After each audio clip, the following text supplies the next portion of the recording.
A hole in the wall so deep you could stick your arm into it? I'm very glad you said your arm. My ego is large, but not that large. What, your leg? Okay, that makes more sense than what I said. Or face, or head. Yeah, no, I jumped to a conclusion there that says a lot about me. Okay. Hold hands and close your eyes. It's midnight, and you're listening to the Ghost Story Guys. Welcome to the Ghost Story Guys. I'm Brennan Storr. I'm Paul Bestel. And this is the show where we talk about spooks, specters, and all the other things watching us from the shadows beyond the campfire. Some conversations only make sense after the sun has set, and this is most definitely one. Thanks for tuning in. This is episode number 231, and we're coming to you from that tiny mountain cabin you dream about, but can never quite reach. Paul, my friend, Happy New Year. Thank you, and Happy New Year to you and yours, my man. Thank you. This marks my 10th year of doing Ghost Story Guys. Wow. I think after 10 years you get a hologram of Jim Harold. Sweet, I'll keep an eye on my mailbox. Keep looking out for it.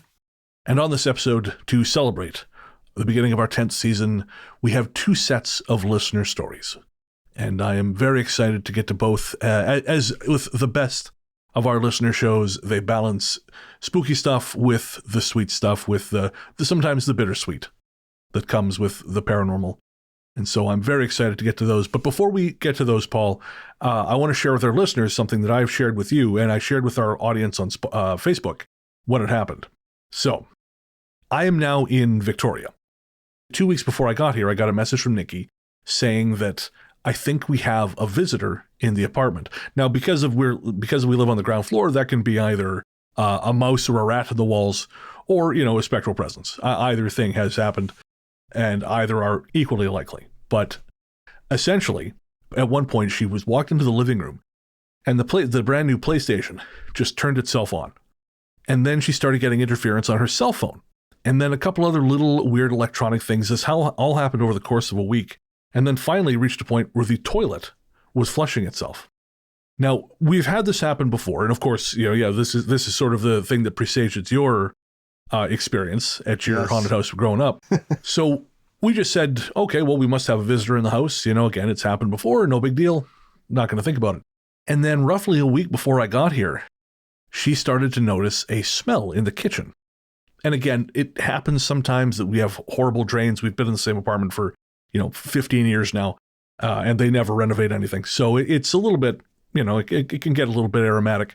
So she just put the drain stopper on, didn't think too much of it, until about half hour later, or thereabouts, when she heard our resident manager outside our door retching. So she went out to check on her, and it turns out that our next door neighbor had died a week ago, and her body had just been recovered by the resident manager. And that smell was, you guessed it, folks, decomposing body. And so, yes. Now, we didn't really know our next door neighbor. She was not a very agreeable lady, and she hated most of the people in the building. But the moment her body was recovered, all the weird shit stopped. That was it. No more toilet flushing, no more electronic stuff. It was over.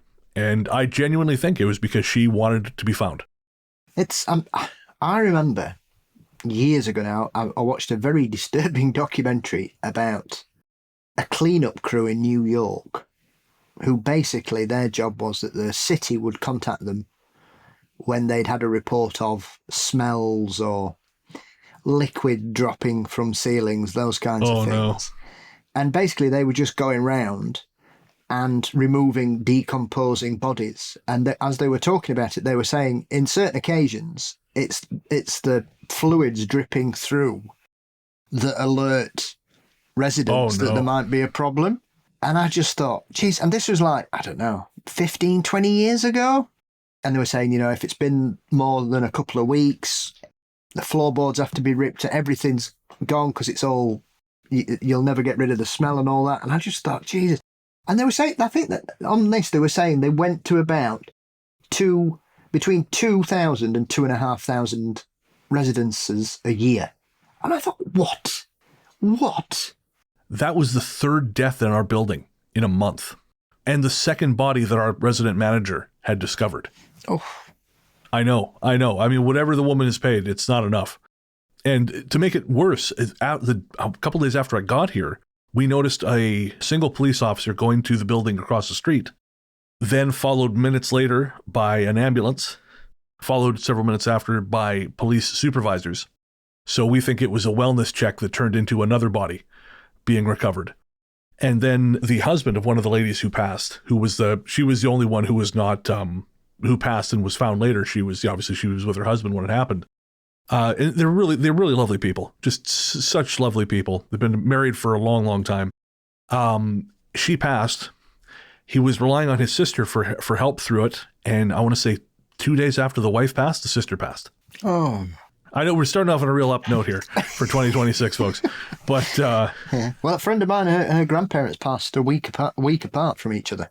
Well, to that point, I mean, we did. His name is Cliff, and we did invite Cliff. I ran into him in the hallway, and I said, "Hey, man, if you don't want to be alone, like, come hang out.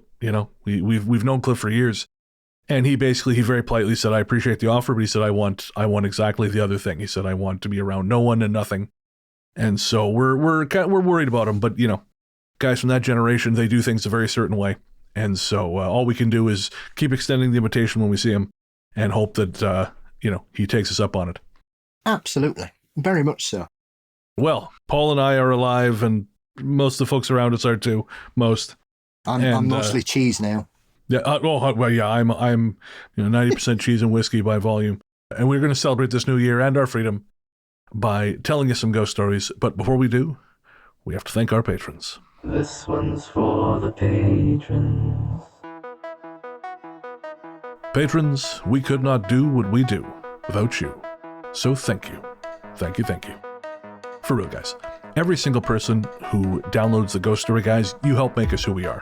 But patrons, Apple Podcasts, and YouTube subscribers, you guys are the real MVPs. Without you, none of this big machine can go. So again, thank you from the bottom of our terrible hearts. And while we'd like to thank every single one of our supporters, we would especially like to thank our latest ones, and our latest one, and they are Kimber Elena. Again, thank you so much. We cannot tell you how much your support means to us. It all helps, advertising, things like that. But without our patrons, Apple Podcasts, and YouTube subscribers, we simply wouldn't be able to do the show. And so we are deeply indebted to every single one of you, past and present. And if you'd like to help support the show, you can do so by clicking the link in the show notes or by heading to patreon.com/ghoststoryguys. Again, that's patreon.com/ghoststoryguys. And you get access to early, ad-free release, bonus conversations between myself and Paul, extra spooky episodes. I am having the mystique of Hans Holzer slowly disassembled in front of my eyes as I read his book, Ghosts I've Met, for patrons. And so much more, including our monthly live stream and our Ghost Force shoutouts. And again, you can get all of that by clicking the link in the show notes, becoming a friend of the cabin on Apple Podcasts, or by heading to patreon.com/ghoststoryguys. All right, Paul, we're going to take a quick break, and we'll be right back with our first set of listener stories for 2026.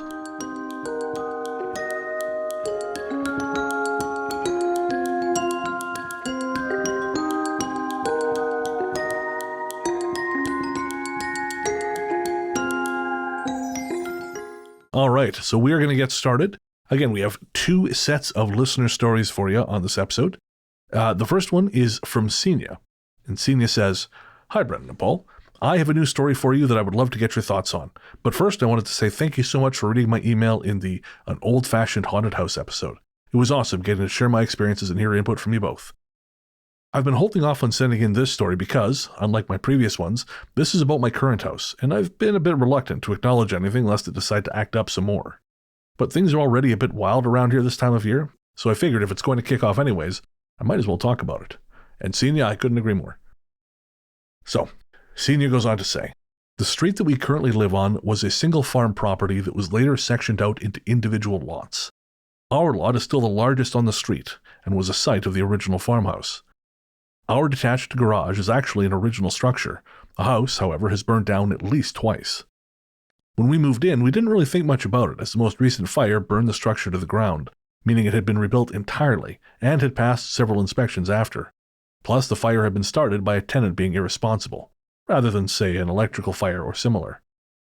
More than that, I had been drawn to the property for years, and was so excited and happy to finally get to live there. Sounds like the start of a Dreamhouse Gone Evil horror movie, I know. When we moved in, I already had the feeling that we weren't the only occupants.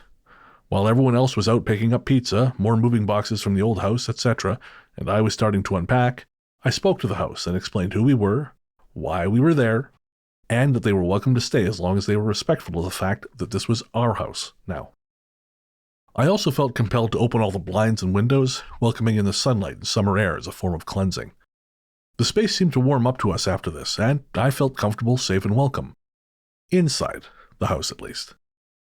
We did have some minor strange experiences. We got our puppy about a month after we'd moved into the property, and the second night she was home with us, I woke up to find a shadowy figure, crouched golem-style on top of her kennel, watching us sleep with its head cocked to the side. When I stirred in the bed, it seemed almost embarrassed. It quickly hopped off the kennel and went running down the hallway on all fours for a second before disappearing. I wasn't scared, which did feel odd even in the moment, but the puppy started fussing in her kennel a few seconds later, and I was caught up in getting her outside ASAP so she didn't have an accident. A few weeks after seeing the first shadow figure, I had woken up in the middle of the night with the puppy, and once she was settled again, stopped in the hall bathroom to take care of my own needs before climbing back into bed. On the way back, I saw another shadowy figure, this one a woman, sitting cross-legged on the ceiling with her long dark hair hanging down over the doorway to the bedroom. My brain interpreted her as a spider woman. Not like Spider-Man the hero, but an entity tied to spiders. Oh, I don't love that. And again, I wasn't particularly scared, but I did tell her, oh boy, I do not like that. I got the impression she was amused by this reaction, and she promptly disappeared. She's never shown up so clearly again, but she does still make her presence known now and then, mostly when we slack on chores. Outside of the house was a different story. The property felt very unwelcoming and just unhappy. There was a dilapidated shed in the backyard packed with old, empty bottles of various alcohol. A previous tenant had clearly been an alcoholic trying to hide their addiction.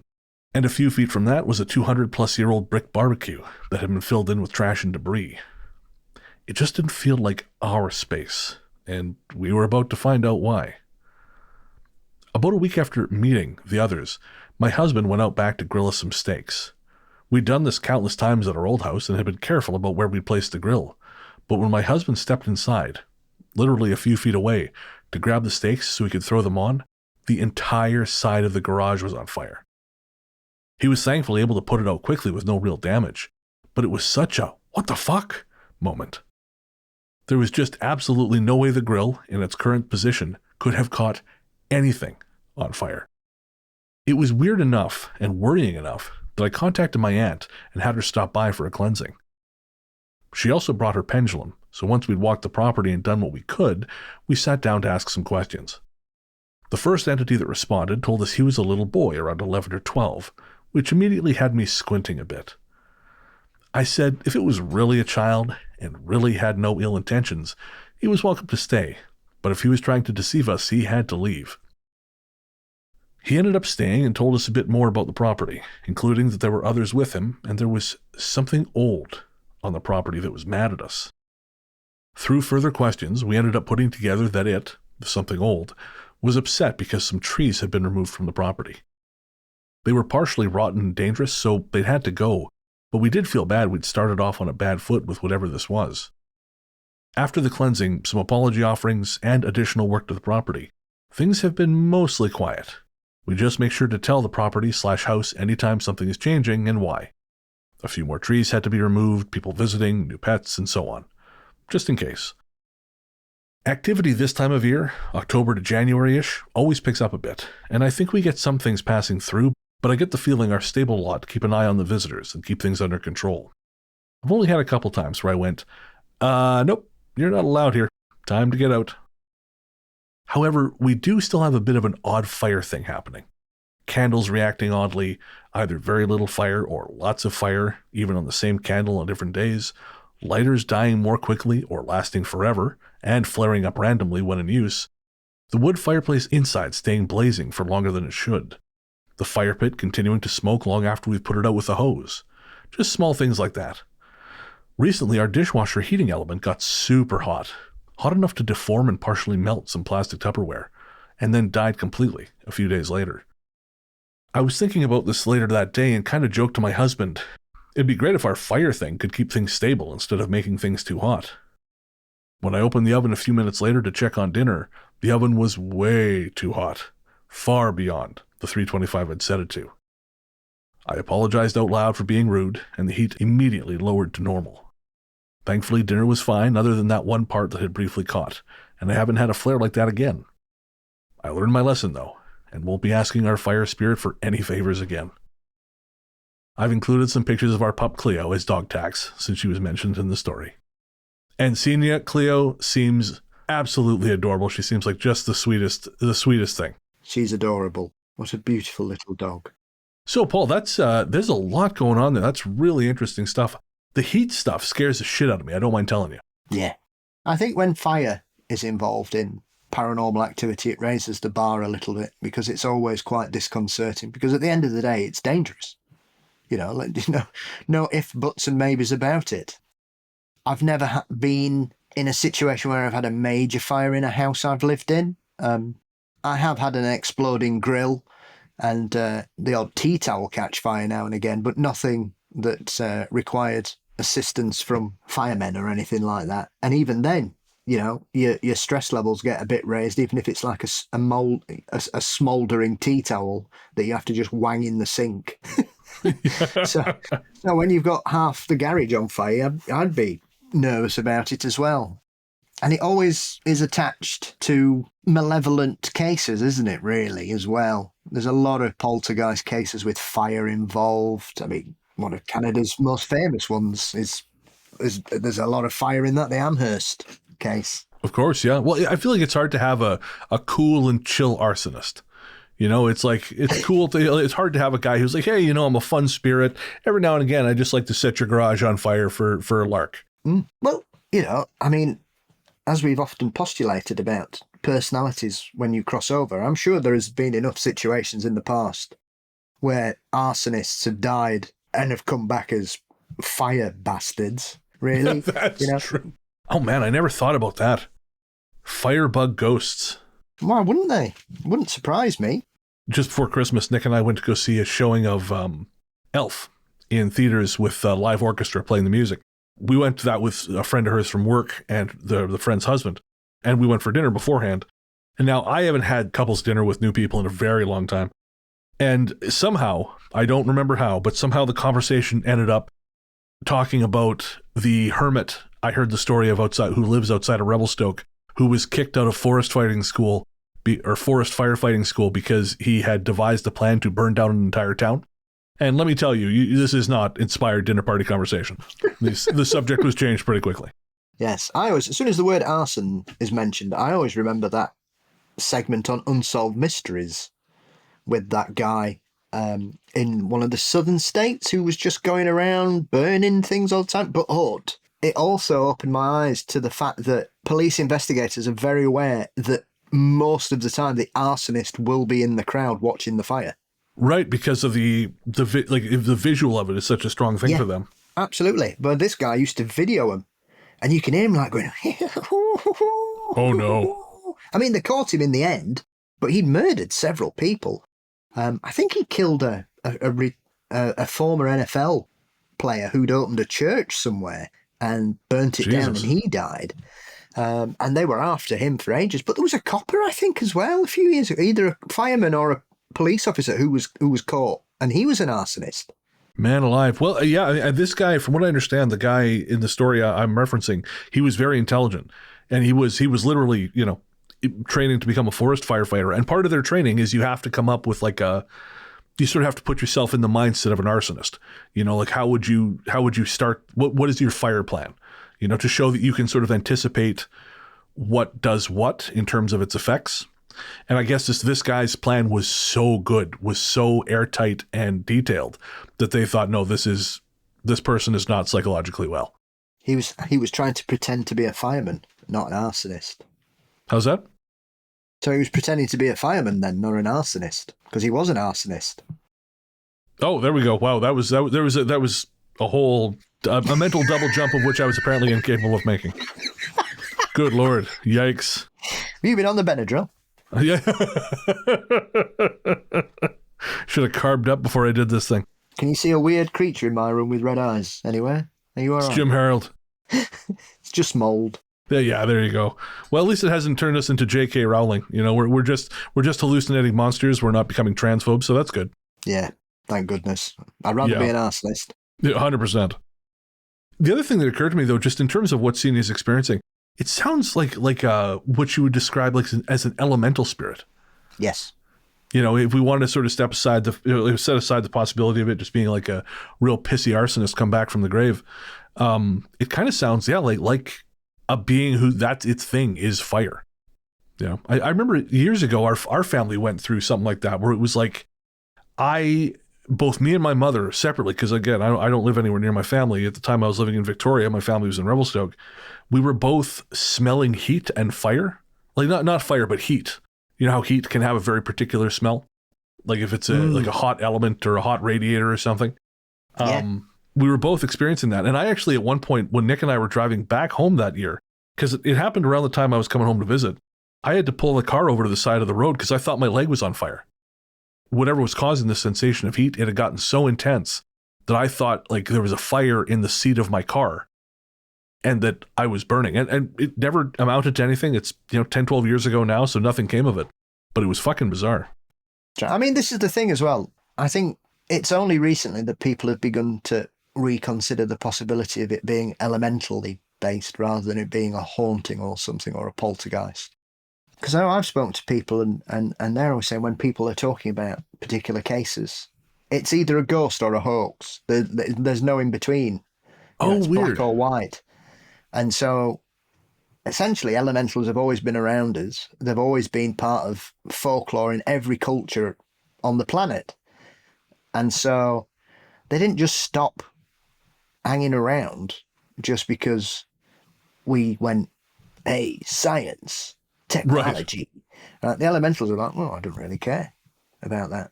So why would it not? Yeah. You wonder if there's some kind of connection between things like that and spontaneous combustion. Oof. Oh, have I hit on something? No. It's just, I love that subject. It's terrifying, but I love it. Whenever you hear about, whenever spontaneous combustion comes up in shows I listen to, they always kind of dismiss it because they say, well, it doesn't happen anymore. Once we got rid of, once we started making furniture for more fireproof stuff, this didn't happen anymore. It was just a function of time, of the materials being kind of used in the world at the time. So you feel that is not the case? No, not at all. I think that's bobbins. The Wick effect isn't true. The Wick effect doesn't work. And so for folks who don't know, can you describe what the Wick effect is? So the Wick effect is basically claiming that the body acts like a giant candle. Okay. And so accepting the explanation of the Wick effect is based on the fact that the person agreeing with that doesn't understand the temperature it takes to turn bones to dust. Right? Now, crematoriums, their ovens get up to about 1800 degrees. Right? Okay. That is not hot enough to turn bones to dust. They have to. Oh, that's right. Yeah, because they have the ball-bearing drum. Yeah, you have to basically put the skeleton and the ash into a giant drum full of big metal ball bearings, and they're just pulverized. Of course, yeah, and then they're purified, and that's what goes in your urn, right? So, if a crematorium has to get up to 1800 degrees and still can't burn bone, why do people in spontaneous combustion cases turn to dust? Interesting. Right? I never thought about that. Because if that temperature is that hot, right, I will not believe that a localized heat source of that magnitude would not combust everything. Because that's way above the combustible temperature of most things, and heat travels, especially in an enclosed space. So even in house fires, the body, it's not dust or anything. That's when your entire house goes up. There's still a body of some description, and usually in house fires, people die of smoke inhalation, not burned to death. Of course, yeah. And it's that kills them because they can't get out. So, in those circumstances, putting forward the Wick effect doesn't explain any aspect of it, but it's a scientific explanation that has been put forward and repeated continually ever since to explain it. But the wick effect cannot be demonstrated properly because when they do the wick effect, everything catches fire. And the thing that makes SHC cases so unique is the minimal damage that's caused to the whole environment. The whole environment. And that's the thing. I mean, the Mary Reeser case is a prime example of that. You know, there's only the famous photo where there's just the bottom portion of her leg left, right? Well, firstly, where's the rest of her gone, right? And then, why is the chair there? Why is the metal walking frame? It baffles me that people accept this. I think this is, like I say, I don't mean to insult people with it. I think this is entirely based on the fact that people don't understand how extreme heat has to be to reduce a body to ash. You are talking, you know, you're akin to like an industrial size incinerator. You know, we're talking like nuclear fusion temperatures. Yeah, it's funny actually. Whenever Nick and I will watch a TV show where they have a pyre, and because obviously she worked in forensics, she knows a lot about, you know, bodies and decomposition and cremation. You know, they'll just kind of like start a couple small fires around a body and they'll walk away, and she's like, "That's not going to do shit." You know, the pyres are something that have to be maintained over the course of hours. You know, you don't just stick it on a beer, light it up, and then go away. You know, you are there for a while feeding that fire because you have to get it hot and you have to keep it sustained. Like, this is something that has to go on for a while. If you're putting a bag of liquid on a fire, what's going to happen? So basically, that's essentially what a dead body is, isn't it? That's it. Know, it's going to go, poof, and all the liquid's going to come out.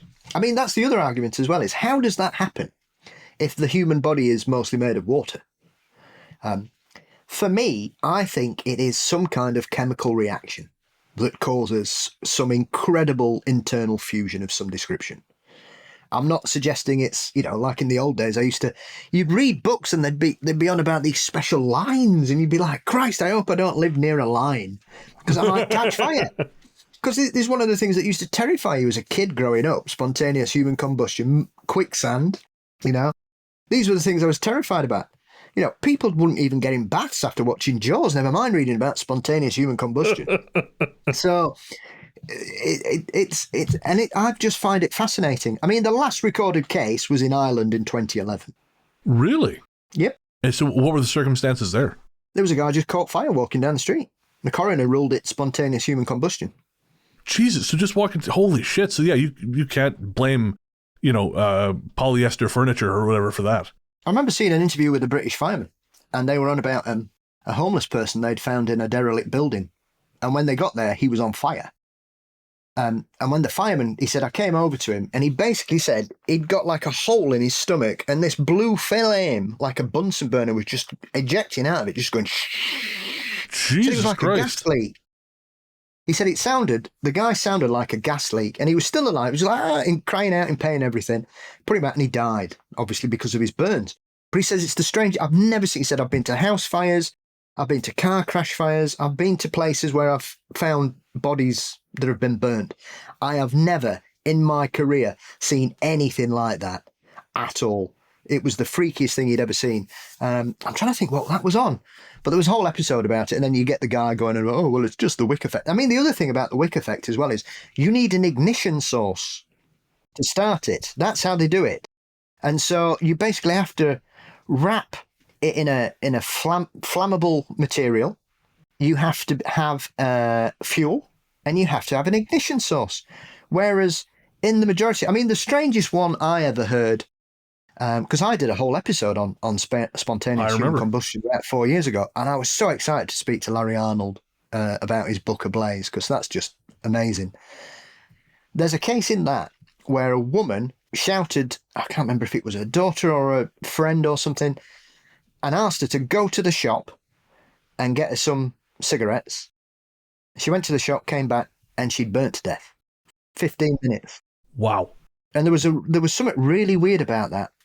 I mean, that alone is pretty fucking weird.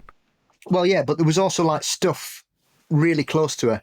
I mean, I think her arms and her legs were still there, but the whole torso and head had gone. Jesus Christ.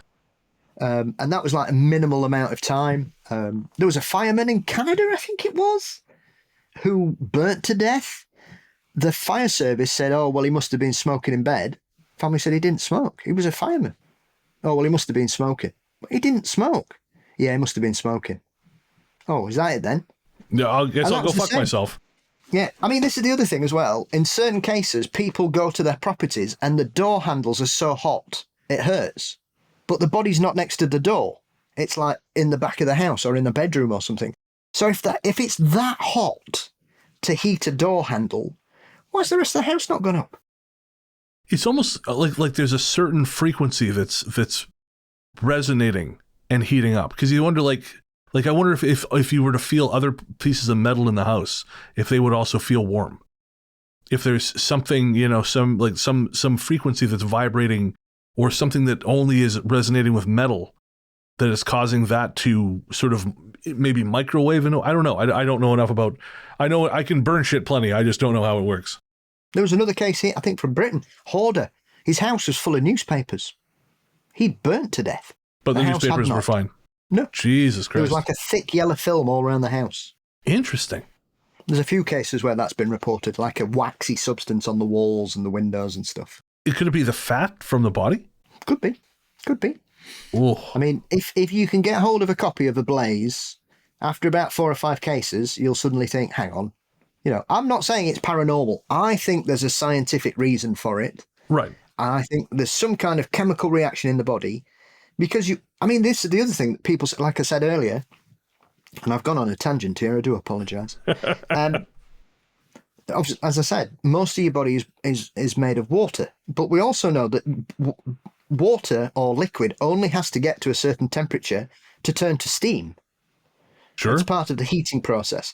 So if you have such an intense amount of heat that suddenly erupts through, I don't know, medicine or a chemical reaction due to food or enzymes in your stomach, or some part of your body's acidic level isn't quite right, because at the end, you've got to remember your stomach's full of acid, and yet your stomach's able to contain that because the stomach is designed to hold that level of acid in, but it's strong enough to dissolve food. Well, some of us more than others, so let's put it that way. But generally speaking. So that alone said, well, we know liquid evaporates at certain temperatures. Most of the body is water. Therefore, as soon as that temperature gets to 100 degrees and above, you're going to start to evaporate. But that doesn't explain anything to do with the bones. And that's where all these scientific explanations fall apart, because they cannot explain, and they don't explain, why that occurs in SCH cases. They just go, it's the wick effect. But that doesn't do that. Wick effect, I think, gets up to about 600 degrees normally when they do it. Yeah, that's nowhere near what it would need to be. Nowhere near. It's not even near enough to burn a body properly. Interesting. And you only have to look at several photos to look at that and think, what on earth has happened there? And that's the other thing. Why are there bits left? Why is there half a leg left? Why is there an arm left? Why that bit? Why that bit? If the other leg's been burnt away, why is that bit left? I think the Mary Risa one, the prize, you can see her stocking and her shoe still on her foot. I think I've seen that photo. Why is that not burnt? If there's so much heat, literally 3 feet away from her, why is the shoe not burst into flames and gone? Sure. It's an enduring mystery, man. I'm all in, but like I said, I don't think it's paranormal. I think it's chemical, but I've no idea why. But yes, if you really want to read more, try and find a copy of Larry Arnold's book, A Blaze. It's brilliant. He put it back into publication, didn't he? Or back into print? Yes. That, and Jenny Randall's also wrote a book about spontaneous human combustion. So either of those two books. And don't read them whilst eating. There's plenty of pictures in both. Yeah, I've seen some of them, and hard pass. Just before we can move on to the next set of stories, I want to tell you about something I was reading today. It was an article in The Atlantic. It was about a woman who had schizophrenia and then didn't. And it is part of this thing, which is this emerging idea that schizophrenia is not always one thing, that it can, and in the case of this woman, it appears, and there's a number of other cases where this appears to be true, and this isn't paranormal, folks, it's just kind of cool, it is in fact a symptom of autoimmune disorder. Because I guess this woman, she, for 20 years, had essentially all the symptoms of schizophrenia. Her daughters described being raised by her. It sounds very painful, like a very difficult environment to grow up in. She was a very disturbed woman. And they would give her, they gave her meds for schizophrenia. That didn't seem to quite address everything. It would help a little bit. But sometimes the doctors would say, well, no, I don't think she actually has schizophrenia. And then she got lymphoma. And the cocktail of drugs you get for lymphoma, in addition to chemotherapy, there's another one called, I think, rituximab. And part of it is an immunosuppressant or something along those lines. And after a course of these drugs, her schizophrenia was gone. And there have been a number of these cases, not many, but a number where they have discovered that just after treatment for autoimmune disorder, the symptoms of schizophrenia go as well. So they're thinking it may be, in some cases, not all cases, of course, but in some cases, what is diagnosed as schizophrenia is actually a symptom of something else. So I thought it's fascinating to know that our understanding of the mind and body are still evolving. Well, yeah. I mean, it still astounds me that people just accept psychiatric evaluation as though it's been with us for centuries, when it's like one of the newest parts of the medical world. You had schizophrenia 100 years ago, you were locked away and that was that. Thank you very much. If you were lucky, they might drug you a lot. If you were really unlucky, they'd get the ice pick out. 100%. So I wouldn't be surprised. I mean, vertigo is a prime example. Everybody thinks vertigo is a symptom of certain things. It can be caught as a virus. You can get viral infected by vertigo. Oh, interesting. I didn't know that. Exactly, because most people don't. Unless you get it or you know somebody that has it, you wouldn't know that, because the vertigo is classed as a particular symptom about your ears. But you can get viruses that cause you to suffer from the effects of vertigo. And that's a fairly recent development. I worked with a guy who his mother used to talk about him because he claimed to have vertigo. He claimed to have a lot of things, so I didn't always believe him everything he said, but the vertigo at least seemed to be legitimate. And his mother said that he got it because of exposure to a chemical fire. And I mean, I don't know if that's true or not. Sometimes we used to joke that that was part of his supervillain origin story because we hated working for him. But that was her claim, at least. And I think we've all met somebody who's got Munchausen syndrome, haven't we? Yeah, exactly. And folks, the article it was not The Atlantic, it was The New Yorker. It's called "Mary Had Schizophrenia, Then Suddenly She Didn't." And the subhead is "Some psychiatric patients may actually have treatable autoimmune conditions, but what happens to the newly sane?" It's by Rachel Aviv. It's dated July 21st, 2025. It is behind a New Yorker paywall, but if you're canny, you know that that is not necessarily a barrier. So, I mean, you can subscribe to the New Yorker as well, but or you can just read the article through means. The New Yorker's got enough money. Fuck them. Just copy and paste it into a Word document and then you'll be able to remove all the blockages. Seems to work on Department of Justice documents.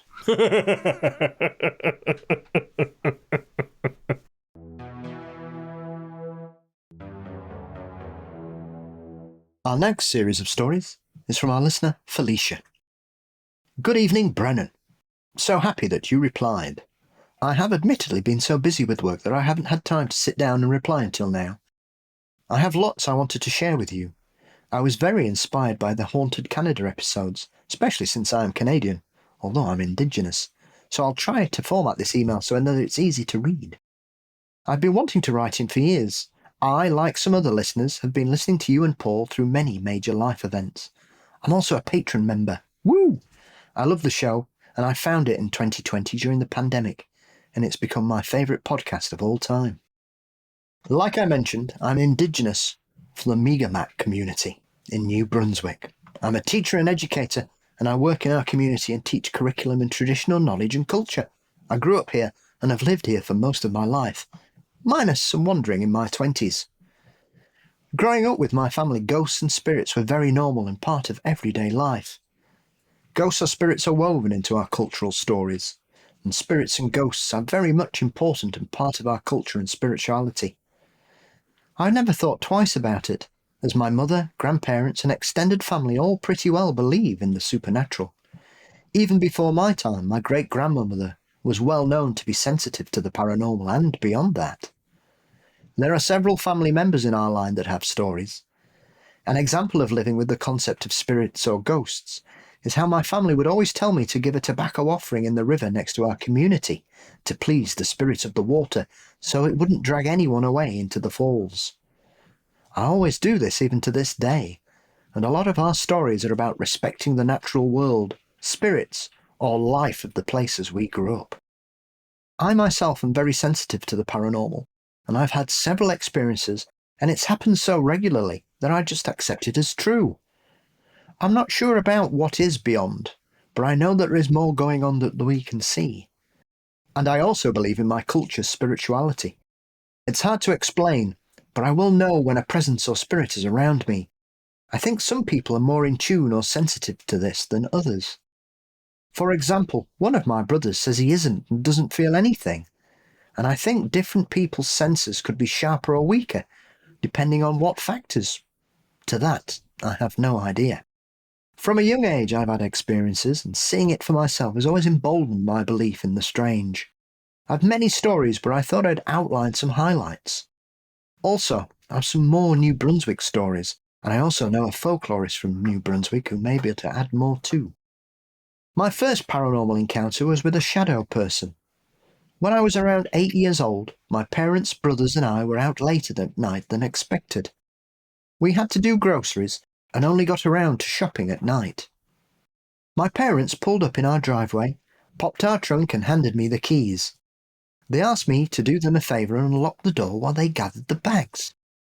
I agreed and wandered up to our door to unlock it. And for context, our front door led into the kitchen, and in our kitchen was a small closet that we called the pantry. When I turned the key and pushed it open, I was met with a dark figure standing in our kitchen. I remember my blood running cold like ice going through my body. I was frozen, and I felt like this figure was staring back at me. It was a shadow man, like many people had described. It had no features on the figure, but I could tell it was a man. After a moment, the shadow man turned away from me and walked through the door into our pantry. What was strange was that he walked through the solid door. He didn't open it. It was then that I gasped, and my parents not far behind me. I freaked out and told them everything I'd just seen, that a man had gone into the pantry. I remember my parents being really alarmed and dropping everything, my dad flipping on the kitchen lights and opening the pantry door. He opened it and was met with nothing. It was a closet, so there was no way anyone could have gone anywhere else. Both my parents were perplexed and asked me maybe if I'd imagined it or a shadow, or perhaps it was just a trick of the light. But I knew what I saw. I was awake, clear-minded, and I've never forgot that moment. My heart was pounding. It took me a while to calm down, and for the rest of the night I felt uneasy.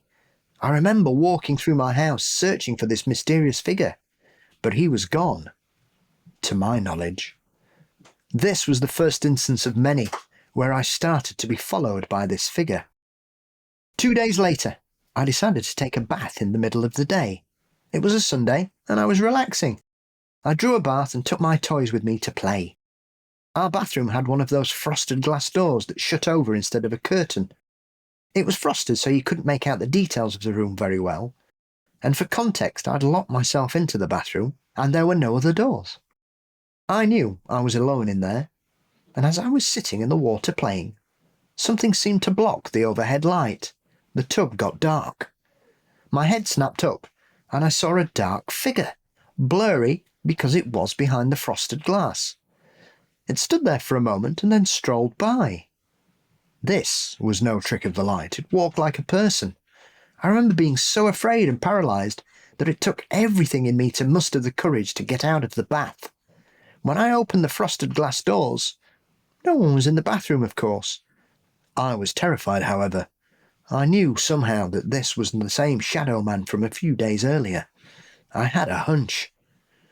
And after this, I was terrified to take baths for a while and would only shower quickly. The third instance was a few days later when I was playing outside. We would often go to play outside to kill time. There wasn't much to do up here in the woods of New Brunswick. The nearest city was 2 hours away, and the town nearest our reservation was very small. My siblings and I would often spend our days playing outside in the woods and in sand pits. And that was super fun back then. We just rolled down the sand and sled down it like snow. Good times. Anyway, it was late in the day, and I went inside to look for my parents. I searched the house and I couldn't find them. I couldn't remember what it was I wanted to ask, but it was important enough for me to seek them out. Deeper on our property is an old cabin. Sometimes my family would go up there to hang out. I figured, well, maybe Mum and Dad have gone up to the cabin. Sometimes they'd go up there to have their adult conversations, like about bills or arguments and stuff. It was a common enough occurrence, so I figured, it'll take me about 5 minutes to walk up there. So up the hill I go into the forest. I was a little scared because I was still only 8 and the sun was starting to set, but I figured, my parents will be up there and I'll be able to endure this short walk to the cabin and then I'll be safe with them. So off I go, hurrying along and staying vigilant for bears. I walked through the birches and ferns quickly, turning the bend, relieved to see the cabin.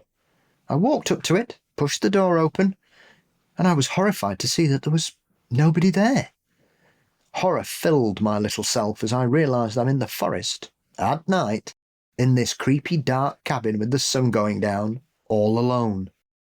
I remember the golden sun burning through the dark silhouettes of the trees, and the overwhelming sense that I should not be out here alone. I felt tricked.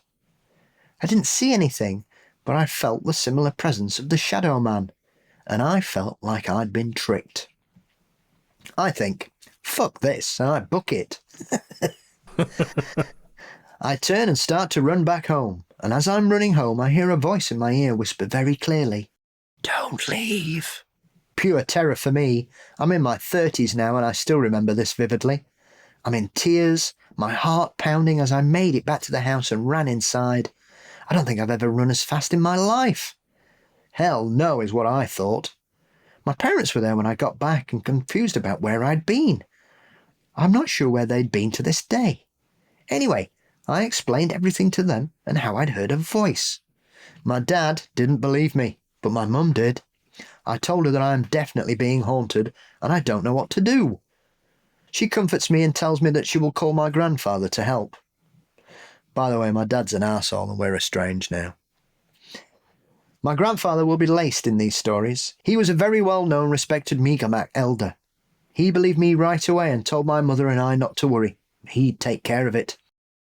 The very next day he came over with his smudging shell and sage, among other medicines, and he smudged our house and property and told the spirit to go away and leave me alone. He then told me that any time I felt like a spirit was bothering me, just to ask him and he'd get rid of it. After my grandfather did this, I never saw the shadow figure again, which leads me into my next story. Wow, okay, so that's a hell of a start. Goodness. Whenever you got something leading you out into the fucking woods, you are in trouble. That is both my, within persona on the show nightmare and my literal nightmare. For years, I used to be afraid of going outside in the winter during the sunset hours. I don't know why, but something about it used to freak me out. And it was something about quality of light, I don't know. But the idea of something luring me out into the distant woods as the light is failing, pure nightmare fuel. Is it after you watched that documentary called 30 Days of Night? Oh, man. Did I? Yeah. That hard-hitting expose of what's really going on in Barrow, Alaska. Of what Danny Houston was really doing before he became famous. Ignore the plot holes. Just enjoy the ride.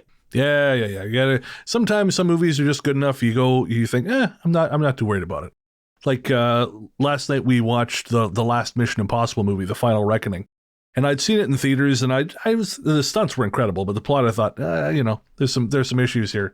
But watching it again, at home, no, it just, you think, yeah, sure, there's some stuff that doesn't add up, but I don't give a shit because Tom Cruise is jumping from airplane to airplane in the sky, and all is right with the world. Yes, he's hanging around North Yorkshire, being crazy. That may be his most dangerous stunt yet. Yes, you've got to be careful in Harrogate. So I've heard. Harrogate is the place that Agatha Christie was discovered after she disappeared. Right, of course. I remember talking about this. Okay. Yeah, my cousin got married in the hotel she was found at. Oh, interesting. Not at the same time, I'd like to point out. Yeah, I was going to say, wink. 70 years between the events there. I don't think that. Sure. Yeah. You have your story, I have mine. Very respectable side of the family, my cousin and his mum and dad. Oh, okay. Hello, Uncle Jeff. I know you listen. Hello, Uncle Jeff. Sir Jeff. What did you do to Agatha Christie, Jeff? What did you guys do? Hey, don't mess with him. He's trained special forces. Man, Paul was talking mad shit about you, Jeff. He knows me well enough to know that I do. Love him to bits. Love him and my Auntie Nethia to bits, and my cousin Julian and his wife. Hello, Jeff. So there's a lot going on there, isn't there? Yeah, I mean, this absolutely has to be some kind of. Well, I don't know. I was going to say I had one thing in mind, but I actually don't know, because this just dovetails back into the world of shadow people, and there's so much of that shit that we don't know. You know, like I did a guest spot recently on Where Did the Road Go, where I talked about that, and it's like some of the reading I did, you just as you start to think you have one thing figured out, it kind of takes on a slightly different form, and all of a sudden makes no sense. But I think it kind of running and hiding in places, that is a very. I'm seeing that more and more, like almost like doorways are a kind of portal or something. Yeah, it gives it depth as well when it starts to react to its environment more than 100%. Because often you'll get a lot of stories where people are saying, you know, it was just stood there in the doorway, or I could see it in the corner of my room. And yes, you can pass some off as perhaps sleep paralysis. But once again, as I always say, why does sleep paralysis cause people to see shadowy men wearing fedora hats? What? So they're fairly freaky enough. But when you've got one actively looking like it knows what's happening, and it seems to react to the environment or any changes to it, and it just goes, "Yeah, I'm off now. Bye," and then wanders about like, What are you talking about? No, it's that thing where again, ghosts are one thing, because it seems like generally speaking, they have a want, right? Like they want to be connected to their loved ones, or they want to be seen or heard, or they want to move on to whatever comes next. But with these guys, they're intelligent, and you have no fucking idea who or what they want. You know, are they? Because that's the scariest thing when you're talking about any of this shit, is you're talking about a fundamentally non-human intelligence. And at that point, I mean, everything we know is out the window, because every single chain of reasoning we can use is still happening within our heads. It's still based in human logic. And if it's possible these things don't operate according to that, well, who knows what the hell they could be then? Or who knows what the hell they might want, or how they think. Absolutely. I think it's very easy to brush them all off with a broad brushstroke, but I think the more you learn and the more you discover and the more experiences you hear from people, there seems to be tiers of behaviour in them. You know, as we hear here, you've got reaction, you've got movement, you've got enticement, you've got communication on some level. That's different gravy to waking up in your bedroom and seeing a funny figure in the corner. That's it. And I think like that's the thing that's always used to hand wave it away, is like, oh, you woke up and you saw some laundry that looked like a chair, you know, a bunch of laundry on a chair that looked like a guy. Okay, maybe, yeah, that's definitely happened to me. But not, you woke up, you saw some laundry that looked like a guy, and then that guy ran into the next room. That's not a thing. No. And if it is, you should do your laundry more often. If the laundry's taking itself to the washroom, perhaps you should do it more regularly. Yeah. This is a bad sign. Like we just watched this direct-to-video movie from the 90s called Twisted Justice. It stars David Heavener, who did a bunch of these kind of movies in the 90s.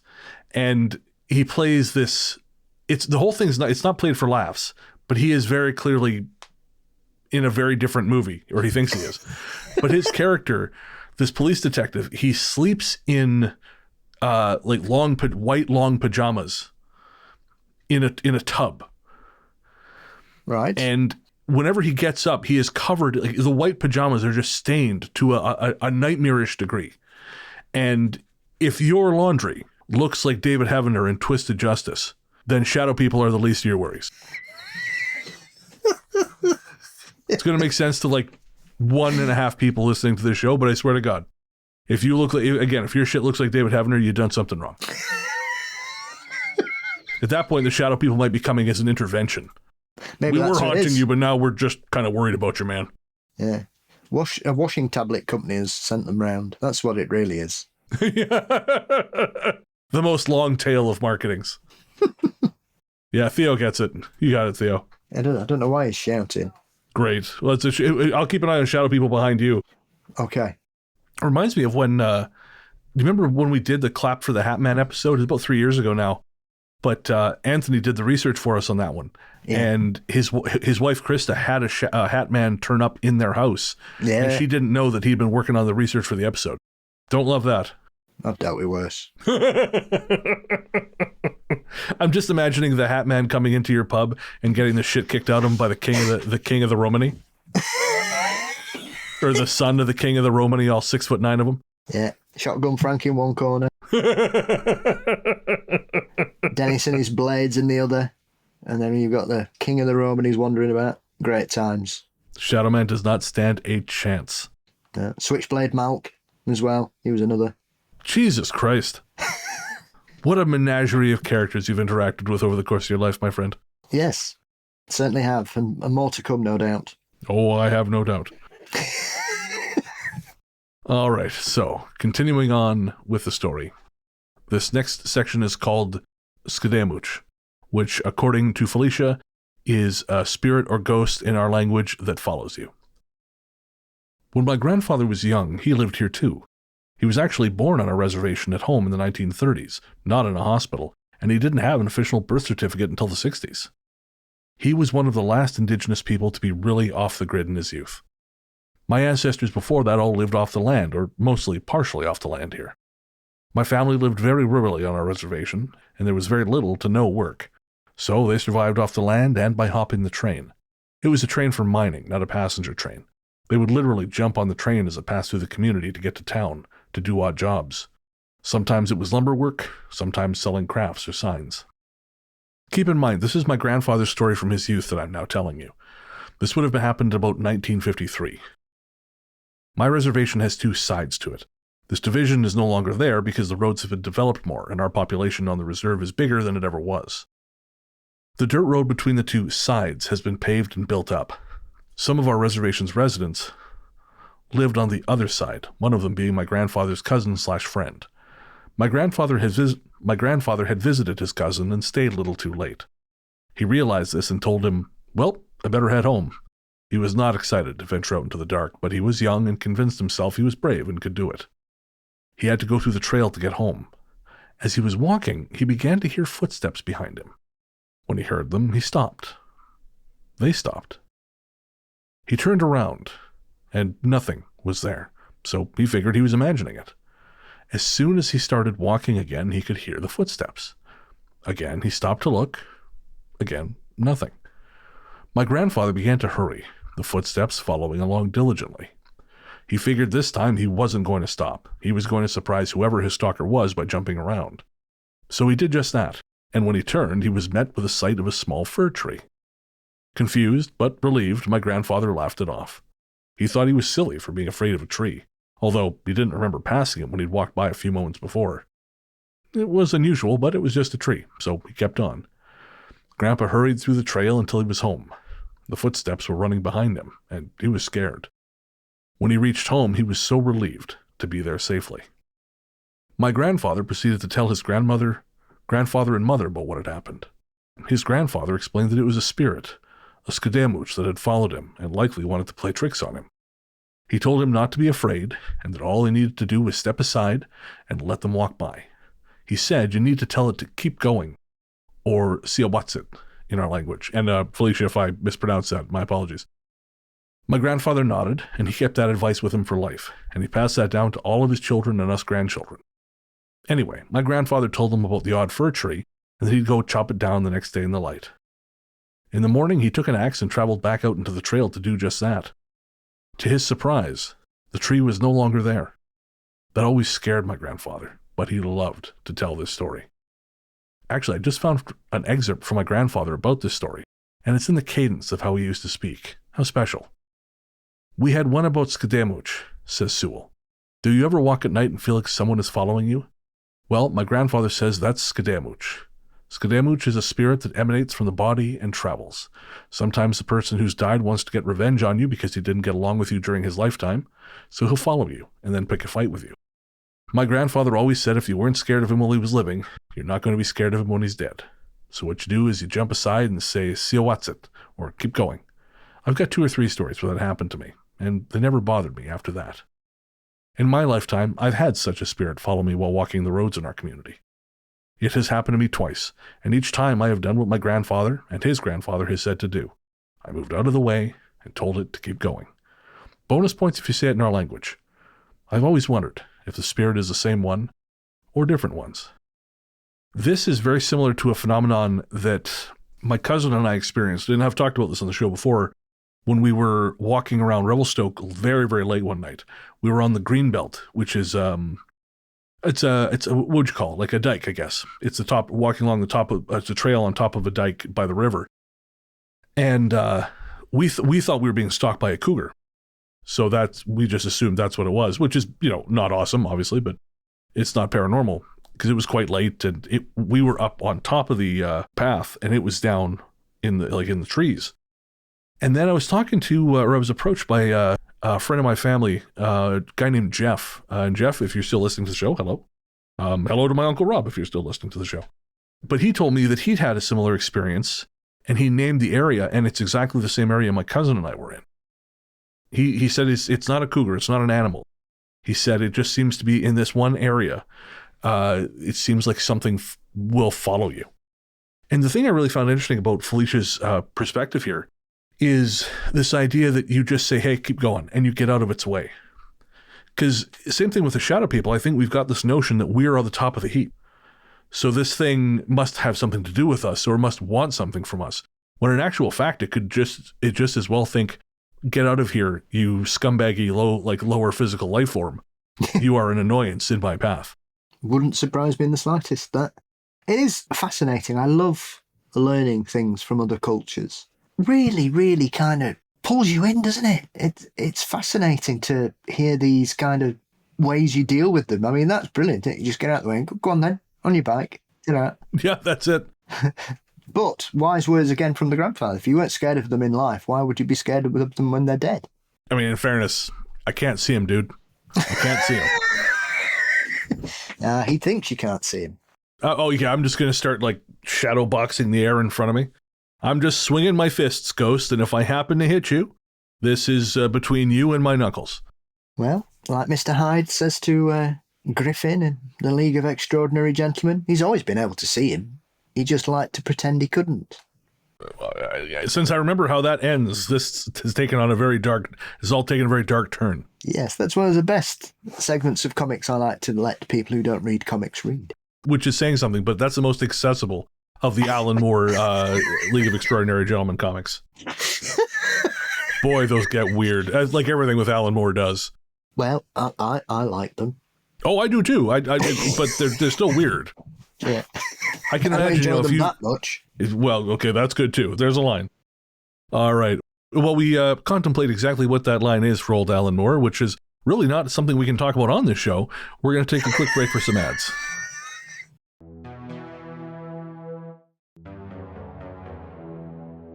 The Crossroad Train Tracks. There's a crossroads just outside of our reservation that goes through a swampy area. It's in the thick of the woods on a highway that's not well maintained, but one of the only ways to get to our reserve. I absolutely hate this place. It's a crossroads technically because train tracks cross the highway. It's a spooky, dark area even during the day. When I was a little girl, every time we would pass this area, I'd hold my breath and look into the woods, searching for something. I felt a presence for sure. I hated driving through there at night, and I'd often see shadows or something in the woods that'd catch my eye. For years it went on like this. Finally, I asked my grandfather if he knew anything about the area, because he probably would, and he told me it was definitely haunted. He wasn't sure what, but he said that when he was younger, people used to see balls of light there, kind of like the will-o'-the-wisp. He also told me that there was a creature living deeper in the forest there, not far from that area, called Genu. Genu is a giant creature in our folklore stories that is similar to a Wendigo, but it's unique. It's almost like a cross between a Wendigo and a Bigfoot-type creature. It's also potentially corporeal or incorporeal, depending on its circumstances. A lot of spirits and creatures in Mughmaq culture are like this. At least this is how my grandfather always describes it. It's like they could shift between worlds and states. They are supernatural after all. He told me that he found a tree with huge claw marks on it deeper in that area that were far too big to be a bear. He then proceeded to grin and asked me if I wanted to go see and explore, and I promptly said no. Although I wish I would have now, because I'm not sure where the location is since he passed. I still avoid that area on foot. I'll only drive through it now. There has been some clear cutting in that area in the last 5 years, unfortunately, and I find that the vibes have changed. I can't explain it. I often wonder if whatever it was has been disturbed, or it's moved on due to this. I mean, I really do think that there is a big element of, like, part of the madness of North America is the fact that we just willy-nilly built on top of shit. Without any sense of connection or any sense of respect for the land, we're just like, hey, that looks like it would be great for a Jamba Juice and a Curves Fitness Center. what was I watching? I was watching something recently, and there are these great plains and fields. And I was watching Robert Altman's Thieves Like Us, which is, I can't remember where it was shot. I think it was shot in Louisiana. But there's all these places which are wide open fields and empty spaces. And I thought, it was shot in, I think, the 70s. And I thought, boy, I bet that's all full of Best Buys now. Yeah. And I do think that there's something to that. I think, like, obviously the country itself was bought by blood. But I think in addition to that, I think we just steamrolled over everything. And we thought, well, hey, our dick's bigger than yours, so we win. And the land basically just said, move in, you dipshit. We're going to drive you crazy from the inside. Yes, welcome. Yeah. Enjoy. Yeah, exactly. Yeah. So again, I do think there is something to that. And also, I'm very much a student of the, or a proponent of the, like, cryptids are temporary manifestations. I really do think that's a thing. I think, like, maybe some of them are like animals, like the thylacine is just something that's here and we just, haven't properly found it yet. But I think others are this, like Keel used to posit this, it's a way for intelligences that exist outside our physical realm to interact with ours.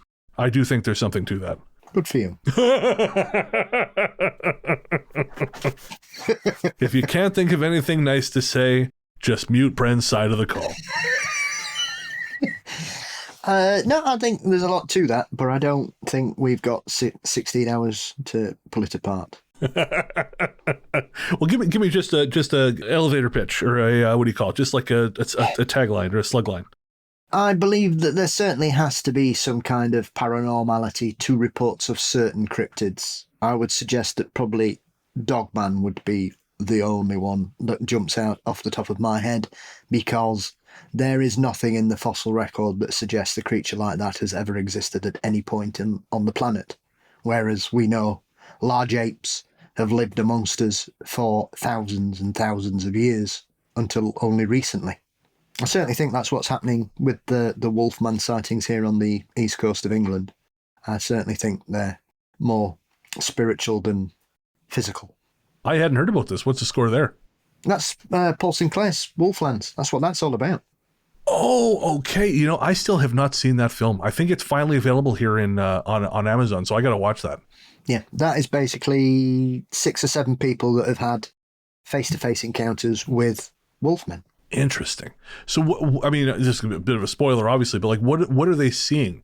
Like a Beast of Gévaudan kind of thing, or like a full-on like a werewolf, American, like a werewolf, an upright bipedal wolfman.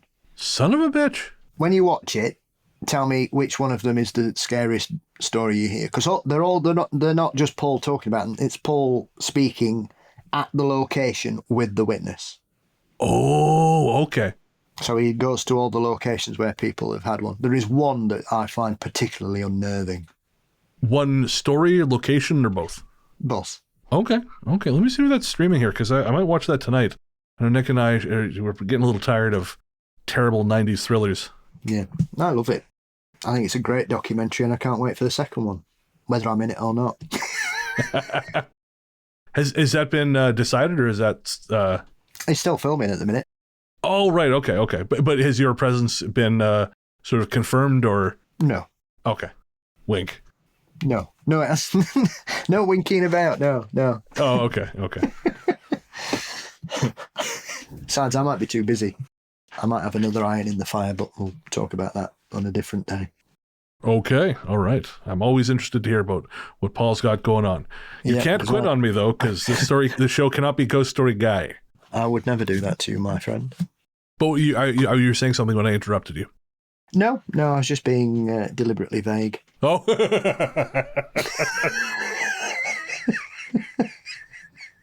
Paul deliberately vague Bestel.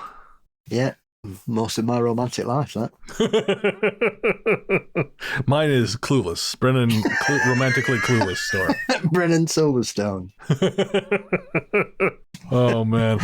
That was on last night, and it had a content warning when it was shown here on the BBC last night. It's on at 11 o'clock at night, and they had said, "This film contains language and themes that may offend modern viewers." Right, firstly, the film's 30 years old, and secondly, it's on after 11 o'clock at night. If you're watching that, I don't think you're going to be offended. You know, I've never seen it. It's surprising. I have to say, I avoided it for a couple of years, and I watched it, and it made me laugh more than I thought it would. Oh, okay. Well, I think it was directed by Amy Heckerling, I think. It's certainly the best thing Alicia Silverstone's done, I think, in that period, easily. She's brilliant in it. Yeah, it was Amy Heckerling, who also did Fast Times at Ridgemont High. I mean, yeah, it set the tone and tenor for teen comedies for the next 10 years. Again, I haven't seen it, so I can't speak as to its quality, but I think the fact that it survived this long in the culture, it says enough. Absolutely. I mean, come on, though. Modern viewers, it's 30 years old. It's not like we're talking about that Batman film from the Second World War, is it? Well, or Jingle All the Way, where one of the kids calls one of the villains an F slur while they're beating the shit out of him.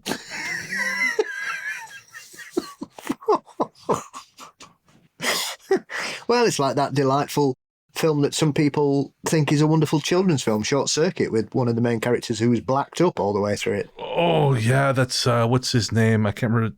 Oh, yeah, his name's gone out of my head, but yeah, that's another issue. That, that and Soul Man, very problematic film. And they're both under 40 years old. We shouldn't forget. Yep. Yeah. Oh, yes. Funny enough, actually, when I did Soraya's show recently, I referenced Soul Man. So it's hilarious that we're both randomly referencing this 80s C. Thomas Howell comedy about a guy doing blackface. Yeah, hilarious. Co-starring Justin Trudeau. And James Earl Jones, who just looks like he wants to tear out C. Thomas Howell's heart the entire time. I think they must have had his family hostage at the time. I can't understand why anybody of James Earl Jones' magnitude would be involved in that monstrosity, because it's not even funny. No. Nope. One of the enduring mysteries of our ages: shadow people and why James Earl Jones was in Soul Man. Yeah, there was a lot of that about the mid-80s, actually, if you dig into a lot of films of that era. Brutal racism? Well, there's things that I think are played for laughs. Weird Science is a scene where our two hapless heroes get shit-faced in a jazz club, and one of them starts talking like he's a black guy, and he's surrounded by loads of black guys. However, that makes me laugh, because I've seen people do that in the company of black people, as if they're trying to think that, hey, look, I'm one of you, and it's so cringingly awful that I think it captures it very well. So I look at it in that regard, that some people do that quite a lot. And so I don't think it's racist. I think it's taking the piss out of the people who do that. Personally, maybe I'm giving it too much credit, but that was my interpretation at the time. And every time I've seen it since, I don't understand why some people call that scene out, because I think they're deliberately misinterpreting what's going on. He's supposed to be an arsehole. He's not trying to be cool. Right. Well, we don't have any similar excuse for what happens in Jingle All the Way. No, or Short Circuit. Oh God, yeah, boy, oh boy. Or what's his name? Hank Azaria for on The Simpsons for 20 years voicing Apu. I don't know how we got started talking about this, but anyway, we're gonna move on. I love how that's like, oh man, you're too woke. No, I'm not an asshole for those reasons, man. Like, you want people, you're trying to score points. No, I don't care what any of you think of me. I just don't want people to be dicks. Again, I'm a dick. I'm a dick for a lot of other reasons. I'm just not a dick for those reasons. Yeah. My shittiness is not based on who you are. I just can't help it. Yeah, that's it. Again, I'm shitty for lots of other reasons. I'm not a role model. Just I'm not a racist. You're my role model. Hey, boy, we got to talk. We got to find you some. I've had worse. Okay, that's a lot fair. Worse. That's fair. The ghost at my auntie's house. This happened when I was 19 years old in 2014, and it happened in Ontario. I was visiting my auntie who moved out to Ontario for the summer. She had bought a house that was built in the 90s or in one of the suburbs. Lord knows there's enough of them there. At this point in my life, I was very much aware of my ability to sense spirits. The house was fine upstairs, but her guest room was in the basement and where I would be staying for the next few weeks. I felt an immediate presence when I went down there, but I chalked it up to nerves initially. It was so slight that I thought maybe I was just being anxious. There was a bad vibe coming from her utility room where the water heater and storage were. The guest room was nearby, and a rec room where she had my little cousin's playroom set up. Every night, I had trouble falling asleep. The energy in the basement was so bad. I felt like I was being watched, and each night it got worse. The utility room had a door that was shut, but there was a small rectangle cut into the bottom, like a cat door. The utility room had a really bright fluorescent light that shone through the hole in the door and leaked into the hallway. I could see it at night, and it unnerved me. During the day, I was touring around the GTA, so it sucked that I wasn't getting restful sleep, but I figured whatever. I was 19 in the city, I just toughed it out. The last night of my visit, I had a horrible migraine that I just couldn't shake. I had an early flight back to New Brunswick in the morning and was still awake at 1:30. It felt like someone was in the room with me, disturbing me. I could hear little creaks and noises all night. I was unnerved, but not enough to leave. After staying up for a while watching YouTube videos and doom scrolling, I decided to try to force myself to sleep. So, I turned out the lights in the basement. Big mistake. Just as I had settled into the sheets with my head pounding, I heard a loud bang and crashing noise from within the room. It sounded like a shelf of books falling. It scared me so badly, but angered me too. I flicked the lights on and was amazed to discover nothing had fallen or moved. I searched the entire basement for fallen objects or an intruder, fueled with frustration and rage from my lack of sleep and my pounding head. I wasn't scared anymore. I was just pissed. Yay, teenage rage replacing fear. I checked the utility room, nothing. But I felt the presence, so I yelled out, "Leave me alone, I'm fucking pissed off, I have a migraine and a flight in the morning. Fuck off." And it did. I managed to get very little sleep and had to do my morning flight on 3 hours of sleep. I'm not sure what or who it was, but I knew there was a presence there. It felt like it had gotten stronger every day that I dwelled. I felt like I wasn't invited. My auntie said I was just imagining things, but she told me I could stay upstairs next time. She acts like she doesn't believe in paranormal stuff, but I know she does. I could tell when I was recounting the story that she knew more than she let on. She has since sold that house, and I often wonder if the new residents have any experiences. I mean, you want to tell me something in Ontario is sucking the life out of young people? Yeah, I'd believe it. I mean, mostly it's the landlords, but I believe also the ghosts. Actually, my landlord, he applied for, it's a property management company that owns it. They applied for special relief because of an unexpected tax burden. They want to raise the rent above the minimum that they're allowed to raise it.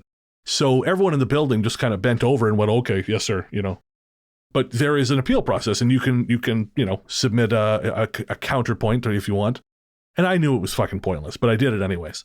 So I went through the entire filing that they did, and I looked at their figures, and I went and I pulled the property deed from the land title office, proving that the property had been paid off the year before, so they were free and clear on the property.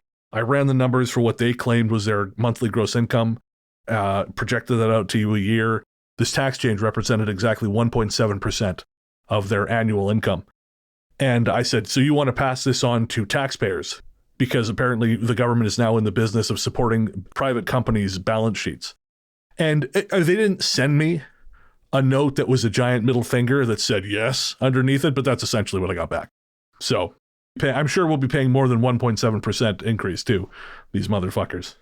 I'm sorry, Felicia, this took away from your story entirely. Brennan Storr, property anarchist. Property bastard. The thing is, I was a landlord. I get it. There are expenses. I understand. I'm fine. You know, if you have like undue expenses, yeah, it's got to come from somewhere, right? Like without you, we don't have fucking a place to live. I don't want to be an owner. It's a pain in the ass. But when you're demanding special relief because of a 1.7% change in your $2 million annual balance sheet, fuck you. And the horse you came in on. I think the horse should get to fuck you too. The horse didn't do this. Anyways, I should stop. This isn't about ghosts. This is just angry socialist Bren who doesn't want to have to pay more rent because he wants to spend the money on booze. You'll be on Antifa next. Oh, man. Anyways, where was I? Yes. The ghost in Felicia's aunt's house. I mean, I think this is one of those cases where you get like energy or things hiding in places that aren't often used. Yes. I really do think that's a thing there, because it just sounds like it sounds actually like my grandmother's sewing room that didn't often get used, and so it just had this real weird vibe to it, or like my grandpa's workshop as well. You know, it just had this weird disused vibe, and had a rock wall, and I always used to feel like the rock wall, there was something off about that. It was like exposed, it was unfinished wall. It was very odd. I must admit, I do find some basements in North America quite terrifying. Oh, really? They just seem to be like a bit of brick, and then there's like loads of mud tunnels and stuff. You know, I'm expecting Buffalo Bill to be down there. I can't remember if I told you this, but my uncle's house, when I was a kid, he lived in the house that my mom and her siblings grew up in. And down in the basement, as I recall, there was just a hole in the wall so deep you could stick your arm into it. I'm very glad you said your arm. My ego is large, but not that large. What, your leg? Okay, that makes more sense than what I said. Or face, or head. Yeah, no, I jumped to a conclusion there that says a lot about me. Okay. Yep, that's fine. Might be just if you want to rest your arm. I think we should just sail on past this to Felicia's last story. I will assist you with that endeavour. My paternal grandmother revisiting me. One last story, and one that I hesitate to tell people because it's dark, and often the subject of grandparents dying is sensitive for most people. For some context, I'm estranged from my paternal side of the family. The parents got divorced. It was messy, and my father is an arsehole. It's a long story. So I've never been close to my paternal side of the family for a myriad of reasons. One of them being most of them were terrible people, and my mother didn't trust them. I'd go to their house for Christmas for awkward family dinners and forced gatherings, but that was about it. They never made an effort to be close to me, and I feel like this is partially to do with racism and my mother putting up strong boundaries. My paternal grandmother, who was a non-native person, and I were never close, but I got to see her about once or twice a year, and for one of my birthdays she took me out to a restaurant and we got onto the subject of ghosts. She told me that she believed in ghosts and knew that there was something on the other side, and told me a few stories that she'd had, personal experiences, and how a hand had pushed her just as she was nodding off whilst driving a car, which had woken her up and probably saved her from a car crash once. I was very intrigued, and that was probably the longest and best conversation we ever had. Fast forward past the divorce and the estrangement, and she passed away in 2018. I hadn't seen her in over 4 years at that point. Honestly, I was never that close to her, so the death didn't have a huge impact on me. As I'm closer to my indigenous side, my maternal grandfather's death shattered me. But I did feel bad that she'd passed. I was living in America at the time and I saw her obituary, but I didn't attend the funeral. I was more pissed that my paternal grandfather had moved on and sold their house very quickly, like alarmingly quick. Within months of her passing, he'd had it all ready to go. He was most likely cheating on his wife. But anyway, he sold their house and moved away, and now their house is located on a street next to the hospital in the town nearest us. In 2023, my husband had needed medical attention, and I was stuck waiting in the ER. It was early morning, and I was tired, so I decided to do a Tim Hortons run. I started driving, and then I remembered that my father's parents' house was down the street. and I could cut through there to get to the Tims faster. I also thought, I hadn't seen that house in ages, and I was curious. So I had a drive down the street, and I stopped in front of the old house for a second to study it. It seemed like new people were living there, but something felt off. There was a strangeness in the air, looking into the dark windows of the house. It was a mid-century modern from the 1950s, and there was a vibe. I thought, and after a moment of thanking the universe that I no longer had to spend horrible, awkward Christmases in that house, I drove off to get my coffee. My husband was okay, he was discharged, and we went home.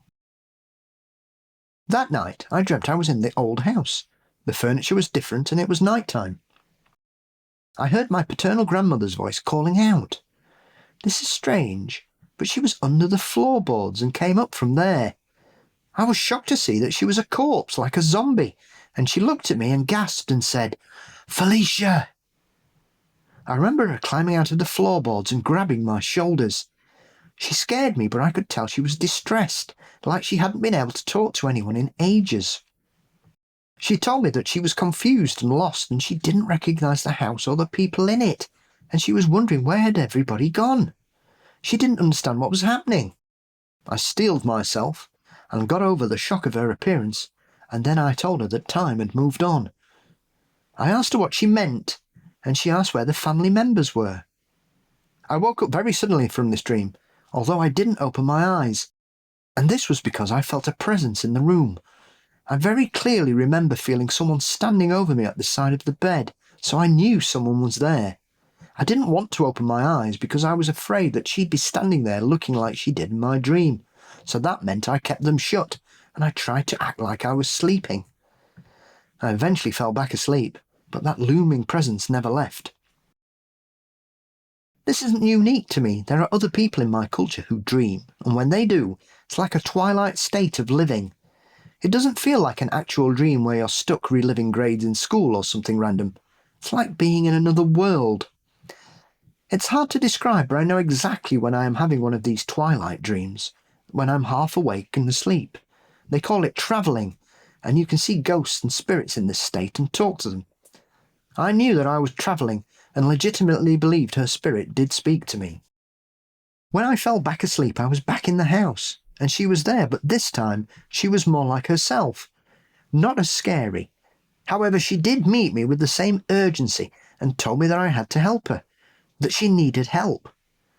I told her that everybody had moved on and it was now 2023, not 2018. I woke up and it was morning before we got to finish the conversation. She finished me again the next night, and I knew that I had to do something. I'd found out that she'd been cremated, but had a headstone. My evil grandfather, lol, the one I don't like, is Mormon, and I'm not sure if he respected her wishes for death. I could tell that she was extremely confused and lost. This kind of hurt me since I saw on her obituary and online that people were hoping that she was in a better place, and it pained me to think that she was still stuck in the old family house, wandering around lost and confused. Even though I didn't like my father's side of the family, and I didn't feel very close to her, my empathy was strong. I felt myself wanting to help. I mean, I wouldn't want anyone's soul to be lost and confused like that, and out of all the offenders in that family, she was one of the least problematic. Not saying she wasn't, she was passive, but still. I felt that I was the only one she could communicate with, and I think she knew this too. After all, I'd told her that when I was younger, I'd had experiences. She was a Catholic, and with that in mind, when I did my ceremony to help her, my grandfather had taught me how to help spirits move on, so I did that. I did a ceremony, and I explained to her that time had moved on, and she needed to rest and to move on with it. I told her to let go, and hopefully go to heaven. Now, I don't believe in Catholicism or heaven or hell, but for a Catholic spirit, I use these words to convey the concepts and out of respect for her personal beliefs. I told her to move on towards heaven, and she did. She went out of the house and into the field near the subdivision where there's a beautiful horizon. It's hard to explain, but when I do ceremonies and connect with spirits, I get messages. And I don't care if people believe me or not. After I did this and blessed her, she never came back. I was going to double down and go to her old church to get a priest to help, but I don't think that was necessary in the end. I think I did help her out. I'm not sure if it was just me giving her an update on life and telling her to let go, but I'm glad that I did. We may not have been close, but I can understand why she attached to me. In hindsight, I have a theory that her spirit was lingering in the old house, and that day when I stopped by, she saw me or followed me. That would make sense, given that I was probably the only person she'd recognised for a while. Most of the family of my father had moved away and on to other cities, and I'm glad at the end of the day that I helped her. In my lifetime, I find spirits will notice me, that I can sense them, and then they latch on to me. I've had this happen to me so many times that it doesn't scare me much anymore. Can't really explain it. I'm still trying to understand these things as I live my life and learn more. I think it's one of those things where I've just had to face it head on, because I can't ignore it. I remember that there were a number of years when I was a teen where I was super atheistic and intentionally saying I didn't believe in anything because I was afraid. I've since learned more and become more open-minded and have faced these things head on, even if I don't completely understand it. Probably my cultural ties. I know that it's a very normal thing, traditional for us. I know I'm of sound mind, I don't drink or do drugs, and I know that my mental health is mostly okay. Nothing that would make me hallucinate, just run-of-the-mill anxiety. I have more stories, but these are my highlights. I have something strange happen about once every 6 months to a year, and some are underwhelming. Some are more interesting. You can certainly say that again, Felicia. Yeah, I'm hard-pressed to imagine stories that are more interesting than the ones you've shared with us, but if you ever want to send them in, feel free. That is truly fascinating stuff. I kind of get her train of thought there with the tethering of her paternal grandmother's spirit there. You think so, eh? In what way for you? So I think if you look at it in an open-minded, believable way, that if we are to accept that spirits in some cases have recollection memories and can communicate and yet be trapped in their previous occupancy, they would be looking for something familiar to connect to help them wherever. And I think that choice of route to go get some coffee and the fact that Felicia decided to stop outside the house was enough for the connection, for her to think, well, I know that she's the only member of my family who's open-minded about this and wants to talk about it. Obviously, she wouldn't go to Felicia's mum because I think those wounds would be too raw, obviously. And so the granddaughter would make a better connection. And also the fact that they'd had conversations in the past talking about the supernatural and the other side. And therefore they both realised that that was something that they were open to. So for me, I think Felicia's reasoning makes sense. I'm not saying that's what happened, but it's certainly, I completely concur with the belief there. I think that's a fairly plausible explanation. If you believe in such things, why not?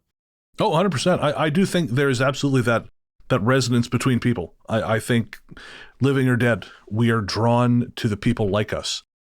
And so, no, I have no problem believing that whatsoever. And I do think, too, for people who are stuck, someone like Felicia who has that ability, or anyone who has that ability to perceive these things, I think they burn brighter. I think they appear more there. So I think that's sort of a trope that I very much believe in. I think you are more attractive to the lost because you are just, you're more on their side of reality than you are this one. No, not more, but more than other people are, I think. Yes. And like I said, I think you're right. I think if there's this connection between them, however slight it may be, then I think you're more likely to see them. It goes back to when we've talked about people being upset that they're not getting visits from their loved ones in the manner that they kind of thought they might. I think it's like, well, we don't necessarily always have the connections with people that we want to have. It sounds shitty, but it's just one of those things. Some people we like more than others. Some people like us more than they like other people. Some people like us less than we would like them to. Yeah, not every ghost that comes back is Jacob Marley. Yeah, there's that too. Yeah, sometimes it's a whiff of perfume.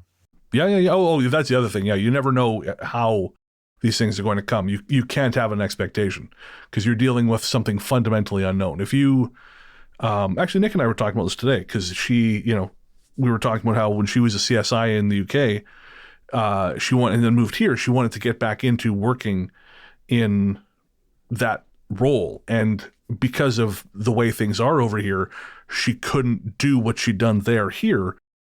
And her entire, since she's come over, so it's been 16 years now, she's been like trying to go back in that direction, but we've realized that she can't ever be the thing she was here.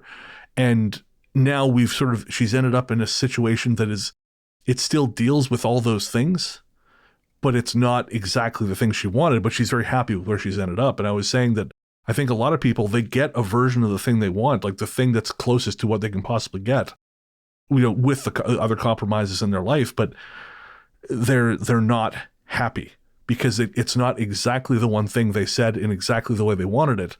So to them, it's like, oh, it didn't exist. I didn't get what I wanted.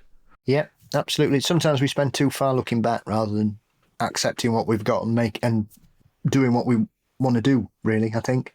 Yeah, no, I agree. Yeah, I have a great example, but I can't use it because too many people are going to know what I'm talking about. So I'll just leave that there. But yeah, no, I think that's expectation is the destroyer of joy, I think. Yes.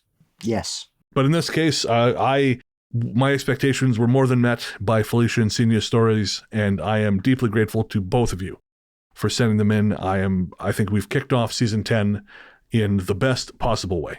Scaring the listeners witless. Exactly. That's what we do here. Scare the shit out of you, make you laugh, make you slightly annoyed that we're going on a little too long, and then back to the stories.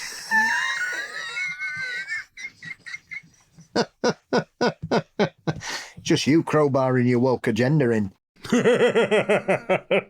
I know, I'm such a bastard who wants people to just be left alone and treated like fucking human beings. What a prick I am. All right. Well, again, thank you to Senia and Felicia for writing in. And if you have a story, we'd love to hear from you. ghoststoryguys@gmail.com is the best place to send it. But you can also find us on Facebook as The Ghost Story Guys Finally Made a Group. We're on Reddit as r/Ghost Story Guys Podcast. And we are on Instagram as The Ghost Story Guys. We're going to take a quick break. We'll be right back.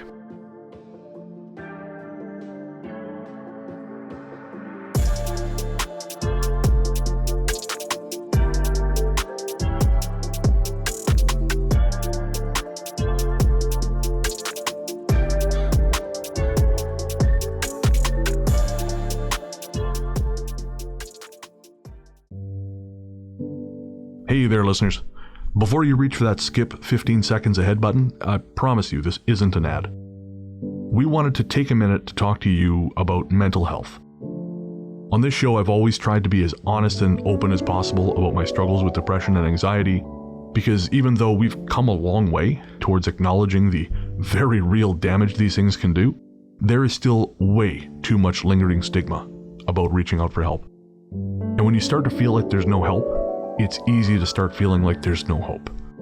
But Paul has joined me today to remind you there is always hope and there's always help.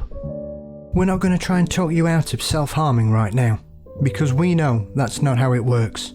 Instead, what we wanted to do was tell you something now and hope that should things get bad, you'll remember it and make a phone call or send a text message before you make any permanent decisions.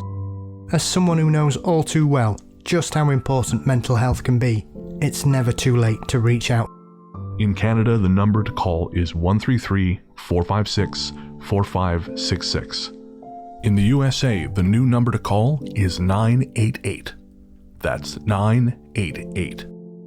In the UK, the number to call is 116123, or text SHOUT, that's SHOUT,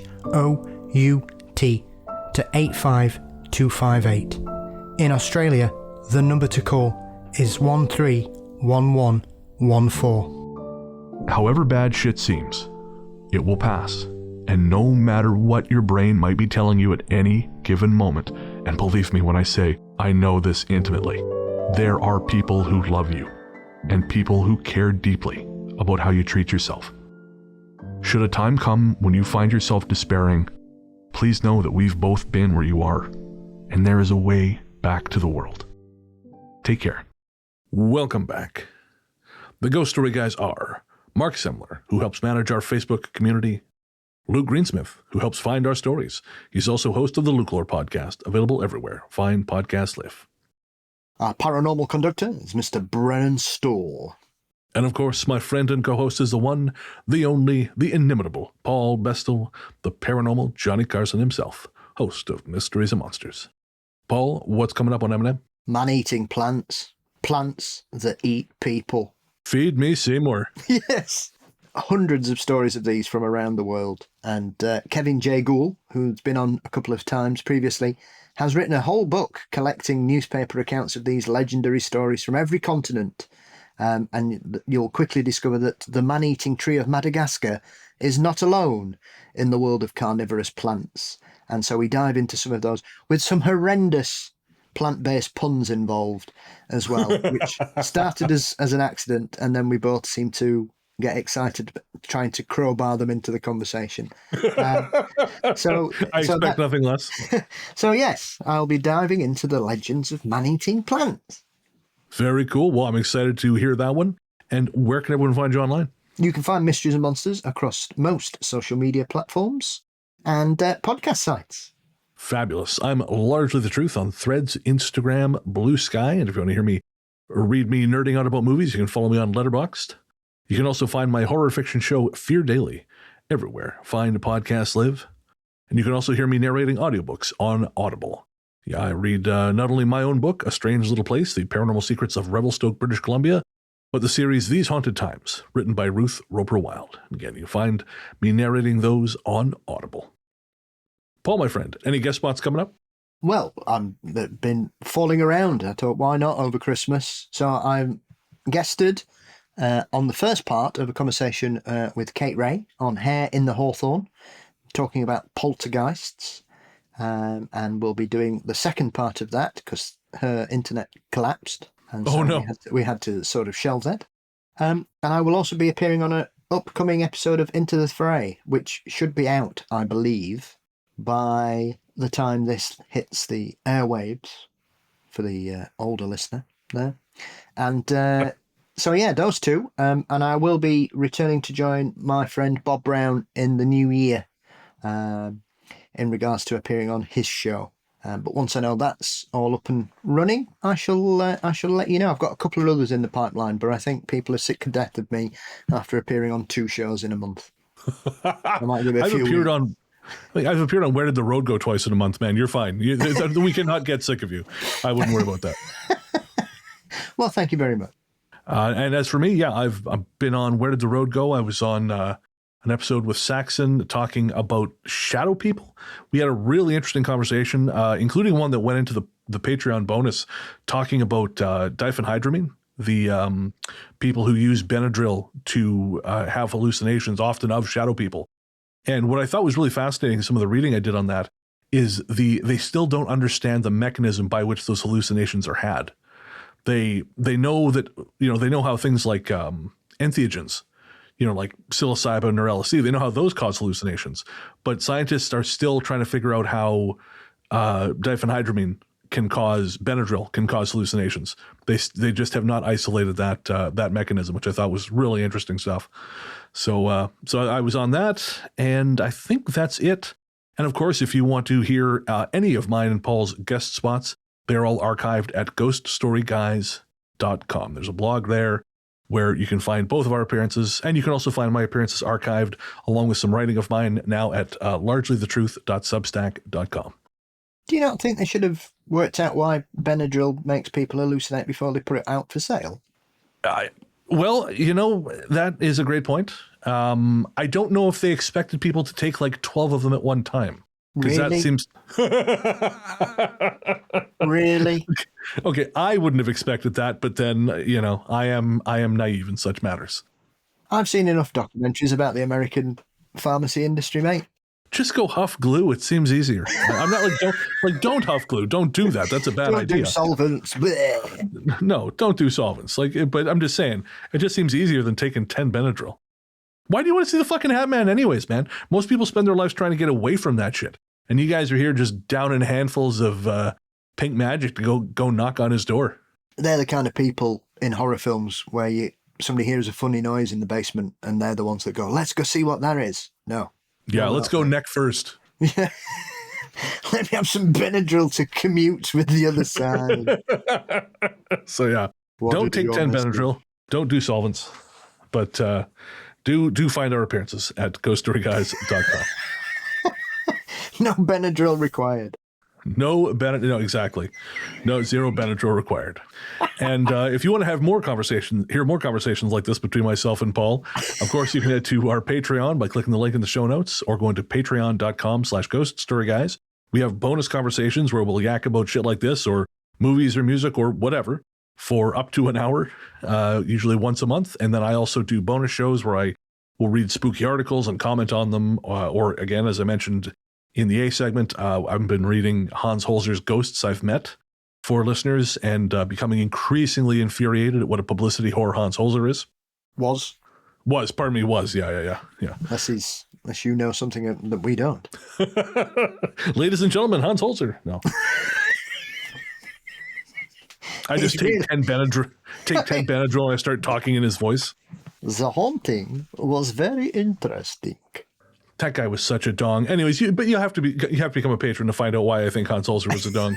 But again, you can do that by clicking the link in the show notes, heading to patreon.com/ghoststoryguys, or becoming a friend of the cabin via Apple Podcasts or YouTube. And of course, you can also get things like our monthly live stream.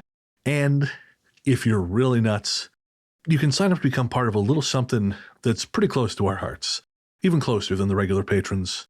It's a little something that we like to call Ghost Force.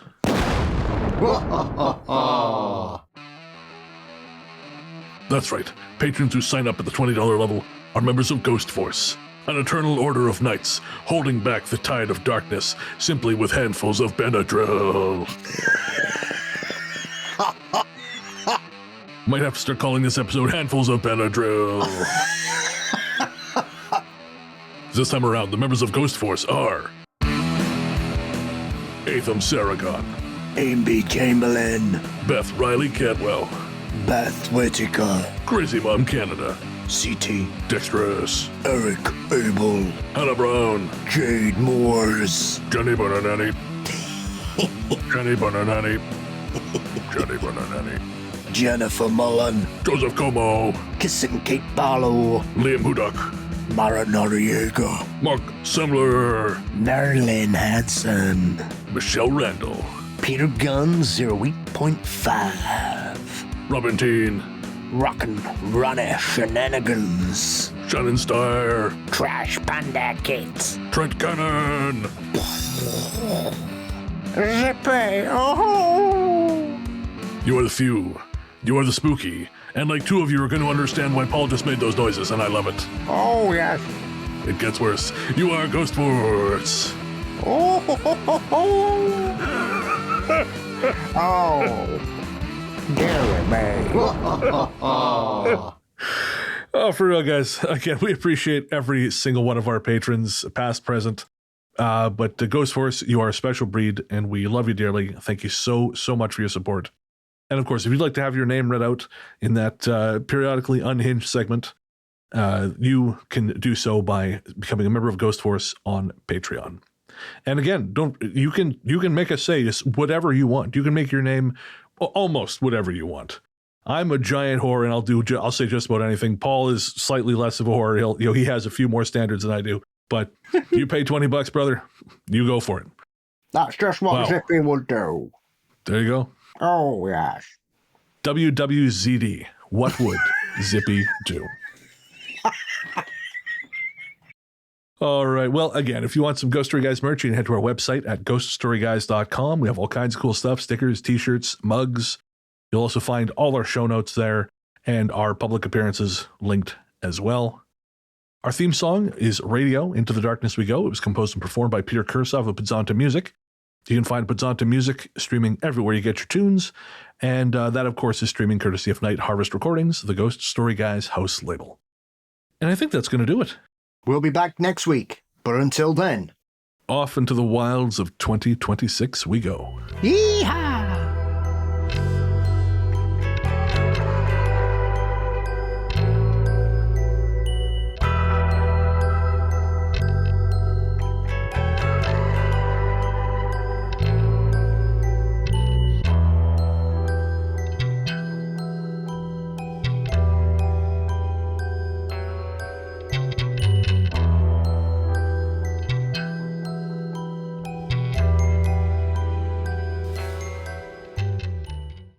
It's a real strain of anti-intellectualism going through British television at that time. Just going to throw it out there. Now come along, kids. Let's burn these books. Come along, Flop Diddley. Play the book-burning song. Knowledge is scary. Knowledge is bad. Have you been talking to the chemtrails people again? Okay. No, I'm cutting that out of the show. We're just not. Nope.